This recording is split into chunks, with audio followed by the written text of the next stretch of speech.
दहशतवादी हल्ल्यामध्ये मृत्यू झालेले पुण्यातील कौस्तुभ गणबोटे यांच्या पत्नीनं शरद पवार यांच्यासमोर अंगावर काटा आणणारा अनुभव सांगितला। दहशतवाद्यांना घाबरून आम्ही आमच्या टिकल्या काढून फेकल्या आणि आम्ही सगळे अल्लाहू अकबर म्हणायला लागलो, असं गणबोटेंच्या पत्नीने सांगितलेलं आहे। आम्हाला बऱ्याच लोकांनी मदत केली, सैन्य दलाची देखील मदत झाली, पण ती उशिरा झाली।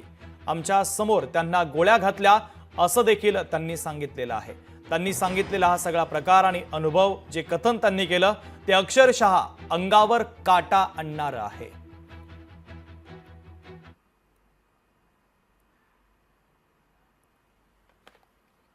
त्यांचा मित्र असा कोपऱ्यात बसला होता, त्याला बोलवून घेतलं। आजान पडताय क्या, बोलताय क्या कुछ? आम्ही त्याचा ऐकून पटापट टिकल्या काढून फेकल्या की आम्हाला मारायला नको म्हणून, आणि सगळे अल्लाह अकबर म्हणायला लागलो। जोर जोरात अल्लाहचा दावा करायला लागलो। मग तो गेला निघून, पण या दोघांना मारून टाकलं। अजून एक आमच्या बरोबर होता, त्या तंबूच्या मागे बसलेला, त्याला पण मारलं।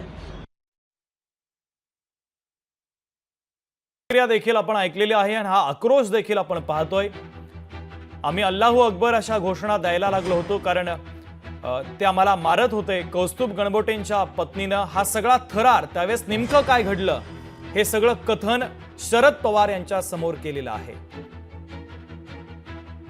तर दहशतवादी हल्ल्यामध्ये पुण्यातील कौस्तुभ गणबोटे यांचा मृत्यू झाला होता, त्यावेळेसचा हा सगळा थरार होता। नेमकं काय काय घडलं याचं कथन त्यांच्या पत्नीनं शरद पवार यांच्या समोर केलंय।